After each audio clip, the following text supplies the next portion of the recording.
What's up, Strange Music fans? It's your boy Cognito, Strange Music representative, in the house chilling with a couple homies, you know what I'm saying, at my homie brother Big B's house right now. I'm finna get to some of these questions that y'all had, and that you know what I'm saying, there's been speculation and a lot of different stuff on the net and on the Strange Music forums and the Real Tech 9 about questions for the album. So I figured with y'all asking certain questions that might be able to let y'all get to know me a little bit better, you know what I mean? For those that don't know me, and for those that do know me, then I'll give y'all a little insight to Automatic, you know, what's coming from that. So basically, I just wrote down some of the questions, pretty much about 90% of the questions that y'all asked over the last 2 days on the Real Tech 9, and a few of the questions that I got hit with on my site, being therealcognito.com, that will officially be launched in about the next week or so, now that the album cover artwork's done and we got all our promo stuff coming, you know what I'm saying? So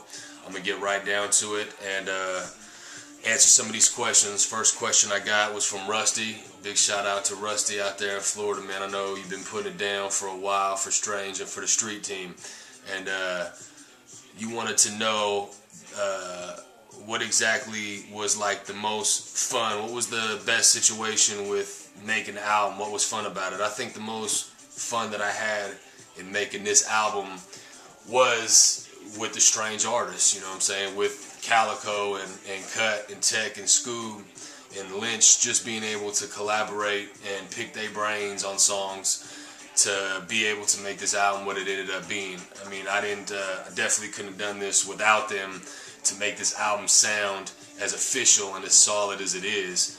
And man, just being able to work with real people in the game that aren't fucking around, that know how to write good music. So I'd say that was probably the most positive thing for the whole duration of making this album from beginning to end, was being able to work with real professional and, you know, people that knew what they were doing, you know what I'm saying? Rusty also wanted to know about that song Me Be Me.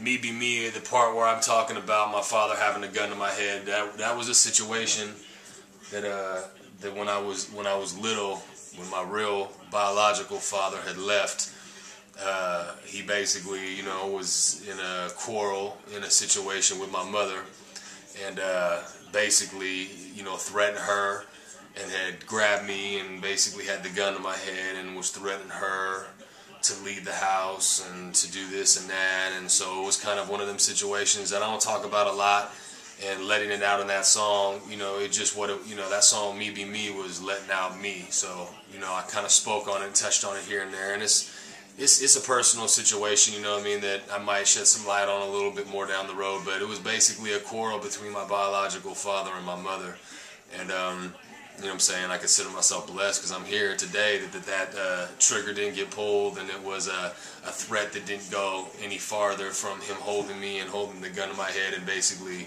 kind of threatening my mom at that, you know, for that time being.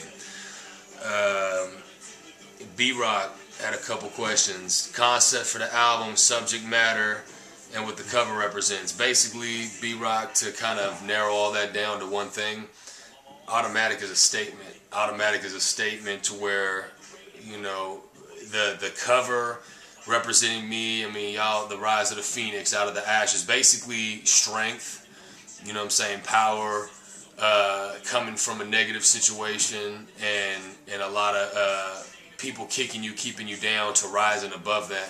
But Automatic is a statement, man. I mean, Automatic is a strong word. I've always admired, you know what I'm saying, being a lyricist and being someone that writes music and does this, that. My first album being called Recognition was another strong word that, you know what I'm saying, I'm not a gimmick rapper, you know what I'm saying. So for those that know me, they know that I'm not going to try to bullshit my way to the top.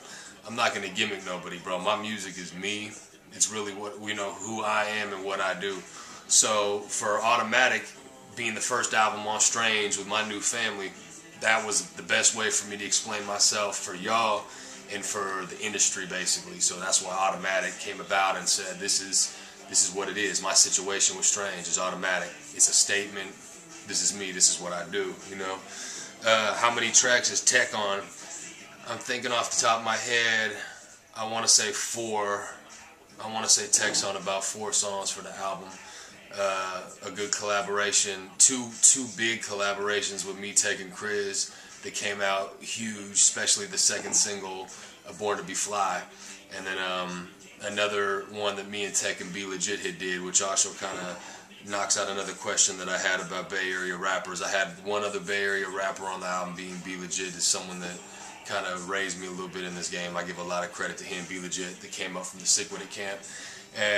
Yeah, Tech on about 4 joints. Then they were all, all songs that were meant for him to be on them. Like I said, I don't do a lot of features for my albums. I prefer to kind of keep it me, and I prefer any album that I buy that's a solo artist or a group album to be them. That's what I look for when I listen to an album, is I want that person, I want that, but if the collaboration's right, then it's right, and the shit that Tech's on or that Chris is on, and they're right, it's the right kind of collaboration for that track, Favorite experience since signing with Strange? Man, I'd probably say going out on KOD. Going out KOD, not to be involved performing-wise, but just to be involved with meet and greets and meeting a lot of y'all and meeting a lot of fans. That was a big experience for me. I've always been big in touring, but not as big as it was with KOD. I've done, the most shows I did was probably about '07. I did about 100 shows that year, and that was a lot of shows. But then being on a tour that knocks out 60 shows in a 2-month span was a big experience for me. And I love to perform. That's what I do. That's one of my specialties is, I like to put on a show for any audience, whether it's 10 people or whether it's 10,000. So I'd say going out on KOD and seeing how my schedule and agenda was going to be with Strange when I start performing, we start doing these big tours that are coming up, being able to experience that ahead of time was a big experience for me. Not to mention just, I've always been a Strange music fan, so being able to, work on this album with the artists I did from Strange that I've been growing up in the game kind of admiring, especially, of course, Tech 9.